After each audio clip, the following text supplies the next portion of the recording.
இரட்சகருமாயிருக்கிற இயேசு கிறிஸ்துவின் நாமத்தினாலே இந்த மாதத்திற்கான தீர்க்கதரிசனமான வாக்குத்தத்தமான வார்த்தைகளை தியானிக்க உங்களை வரவேற்கிறோம். இந்த மாதத்திற்கு தேவன் கொடுக்கிற தீர்க்கதரிசனமான வார்த்தைகளை வாசித்து நாம் செபிக்க போகிறோம். யாத்திராகமம் 1வது அதிகாரம் 12வது வசனம். ஆனாலும் அவர்களை எவ்வளவு ஒடுக்கினார்களோ அவ்வளவாய் அவர்கள் பழுகி பெருகினார்கள். ஆமென். Price God. இந்த மாதத்திற்கு தேவன் கொடுக்கிற தீர்க்கதரிசனமான வார்த்தை, எவ்வளவு ஒடுக்கினார்களோ அவ்வளவாய் பழுகி பெருகினார்கள். இந்த சத்தத்தை கேட்கிற நீங்கள் யாராய் இருந்தாலும் சரி, இந்த மாதத்தின் முதல் நாளில் ஆண்டவர் உங்களுக்கும் உங்கள் குடும்பத்திற்கும் தீர்க்கதரிசனமாய் சொல்லுகிற ரேமா வார்த்தை, எவ்வளவாய் நீங்கள் ஒடுக்கப்பட்டீர்களோ அவ்வளவாய் நான் உங்களை பெருகச் செய்வேன் என்று ஆண்டவர் வாக்குத்தத்தம் பண்ணுகிறார்.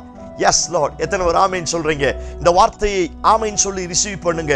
என்னுடைய வாழ்க்கையில் எத்தனை ஒடுக்குதலை நான் பார்த்திருக்கலாம். கடந்த 7 மாதங்களும் பல்வேறு ரீதியில் பல்வேறு தரப்பட்ட ஜனங்களால் நானும் என் குடும்பமும் என் கையின் பிரயாசமும் பல்வேறு ரீதியில் ஒடுக்கப்பட்டிருக்கலாம்.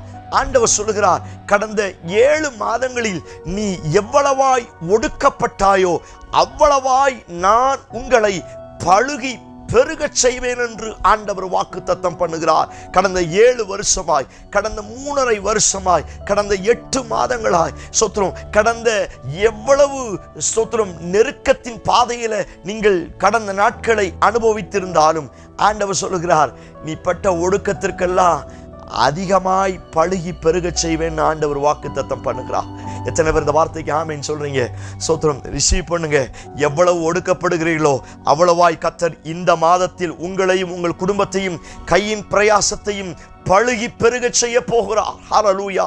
இப்பொழுது நீங்கள் அனுபவிக்கிற இந்த ஒடுக்கம், இந்த நெருக்கம் ஸ்தோத்திரம், நீங்கள் நம்புங்கள், இந்த மாதத்தில் உங்களை பெருக்கத்திற்கு நேரே கொண்டு போகும். ஹல்லேலூயா. இந்த நெருக்கம் உங்களை அளவைத்து பார்ப்பதற்காய் அல்ல, இந்த நெருக்கம் உங்களை ஆளுகை செய்கிறவர்களாய் மாற்ற போகிறது. ஹல்லேலூயா. எத்தனை பேர் ஆமென் சொல்றீங்க? யோசேப்பு நெருக்கப்பட்டான், வீட்டிலிருந்து துரத்தப்பட்டான், குழியில் தள்ளப்பட்டான், ஸ்தோத்திரம், காசுக்காக விற்கப்பட்டான், சிறைச்சாலையில் அடைக்கப்பட்டான். அவனுக்கு அந்த நெருக்கத்தின் பாதையில் போகும் பொழுது அவனுடைய சகோதரர்கள் மற்றவர்கள் அவனை ஒடுக்கும் பொழுது கொஞ்சம் பெயின் இருக்கத்தான் செஞ்சிச்சு. ஆண்டவர் சொல்கிறார், அது ஒடுக்கத்தின் பெயின் அல்ல, அது பெருக்கத்திற்கான வாசல். எத்தனை பேர் இந்த வார்த்தைக்கு ஆமென் சொல்றீங்க?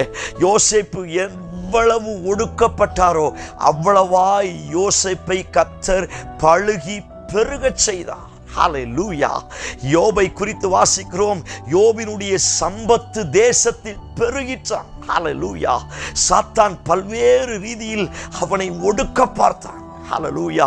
அவனுடைய கையின் பிரயாசங்கள் அழிந்து போனது, அவனுடைய பிள்ளைகள் அழிந்து போனது, அவனுடைய குடும்பம் சிதைந்து போனது, அவனுடைய சரீரம் நைந்து போனது, ஒன்று இல்லாமல் போனது. சோத்திரம். மறுபடியும் சத்துருவானவன் அவனுடைய வாழ்க்கையை ஒடுக்கி போட்டான். ஆண்டவர் சொன்னார்ல, நீ எவ்வளவாய் ஒடுக்கப்படுகிறாயோ அவ்வளவாய் நான் உன்னை பழுகி பெருகச் செய்வேன். யோபினுடைய வாழ்க்கையை கர்த்தர் பழுகி பெருகச் செய்தா. யோபை போல அநேக பொருளாதாரத்தை சொத்திரம் நெருக்கப்பட்ட நிலைமையில, ஒடுக்கப்பட்ட நிலைமையில இந்த சத்தத்தை கேட்கிறீங்களா? உங்களை பார்த்து ஆண்டவர் சொல்கிறார், இந்த மாதம் சொத்திரம் எவ்வளவாய் ஒடுக்கப்பட்டாயோ அவ்வளவாய் நான் உன்னை பழுகி பெருகச் செய்வேன். ஹல்லேலூயா. உங்க பிள்ளைங்க வாழ்க்கையில நிறைய ஒடுக்குதலை மாத்திரம் பார்க்குறீங்களா? நிறைய நெருக்கத்தை மாத்திரம் பார்க்குறீங்களா? உங்க சரீரத்துல இதுவரை நிறைய நெருக்கத்தை அனுபவிக்கிறீங்களா? ஆண்டவர் சொல்லுகிறார், இதோ நாட்கள் வரப்போகிறது, நீங்கள் அனுபவித்த எல்லா நெருக்கத்திற்கும் எல்லா ஒடுக்கத்திற்கும் நிச்சயமான பழுகி பெருகிற ஆசீர்வாதத்தை நான் தருவேன் ஆண்டவர் வாக்குத்தத்தம் பண்ணுகிறார். ஹல்லேலூயா. இது இஸ்ரவேல் ஜனங்கள் பார்வோனுக்கு சொல்லப்பட்ட வார்த்தை. பார்வோன் இஸ்ரவேல் ஜனங்களை அழிப்பதற்கு மருத்துவச்சிகளை அனுப்புறான், என்னென்ன உபாய தந்திரங்கள் அத்தனை செய்கிறான்.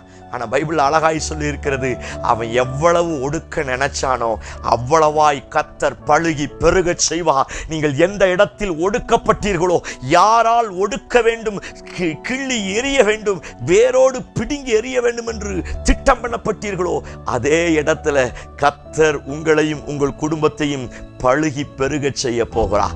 உங்க சம்பத்து தேசத்தில் பெருக போகிறது. ஹல்லேலூயா. உங்கள் ஆசீர்வாதங்கள் பெருக போகிறது. உங்கள் பெயரை கர்த்தர் பெருமைப்படுத்த போகிறார். நீங்கள் நம்புங்கள். எவ்வளவாய் ஒடுக்கப்பட்டீர்களோ அவ்வளவாய் பெருகுவீர்கள். இந்த வார்த்தையை அறிக்கை செய்யுங்க. சோதரன், இந்த ஆகஸ்ட் மாதம் முழுவதிலும் இந்த வார்த்தையை மறுபடியும் சொல்லுங்க.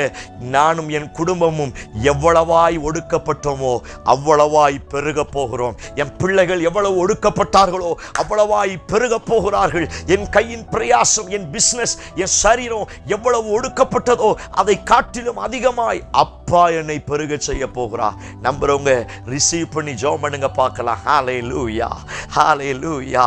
இத்தனை மாதங்களா, இத்தனை வருடங்களா நீங்கள் ஒடுக்கப்பட்ட எல்லா ஒடுக்குதலுக்கும் ஒரு நிச்சயமான பழுகி பெருகக்கூடிய ஒரு ஆசீர்வாதத்தை கர்த்தர் உங்களுக்கு தரப்போகிறார்.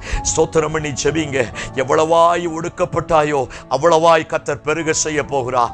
உங்கள் சகோதரர்களுக்கு முன்னே கர்த்தர் பெருக செய்ய போகிறார். பார்வோனுக்கு முன்னே கர்த்தர் பெரிய செய்ய போகிறார். கோலியாத்துக்கு முன்னே கர்த்தர் உங்களை, உங்கள் குடும்பத்தையும் மறுபடியும் மல்டிப்ளே பெருக்கத்தை ஏற்படுத்த போகிறார். இயேசுவின் நாமத்தினால இந்த வார்த்தையை ரிசீவ் பண்ணுகிற ஒவ்வொருடைய வாழ்க்கையில அற்புதம் நடப்பதாக. இந்த வார்த்தையின் பிரகாரம் பெருக்கம் உண்டாகட்டும். இயேசு கிறிஸ்து மூலம் ஜெபிக்கிறோம். ஜெபம் கேளும் நல்ல பிதாவே. Amen, amen. Praise the lord. நம்பிக்கையோடு இந்த மாதத்தை துவங்குங்கள். எவ்வளவாய் ஒடுக்கப்பட்டீர்களோ அவ்வளவாய், அதை காட்டிலும் அதிகமாய் அவர் உங்களை பெருக செய்ய போகிறார். இந்த செய்தி உங்களுக்கு ஆசீர்வாதமா இருந்துச்சுன்னா உங்களுக்கு தெரிஞ்சவங்களுக்கு இந்த வார்த்தைகளை பார்க்க சொல்லி கன்ஃபஸ் பண்ண சொல்லுங்க. ஆகஸ்ட் மாதம் பெருக்கத்தை பார்க்க போகிறோம். Amen. Praise the lord. God bless you.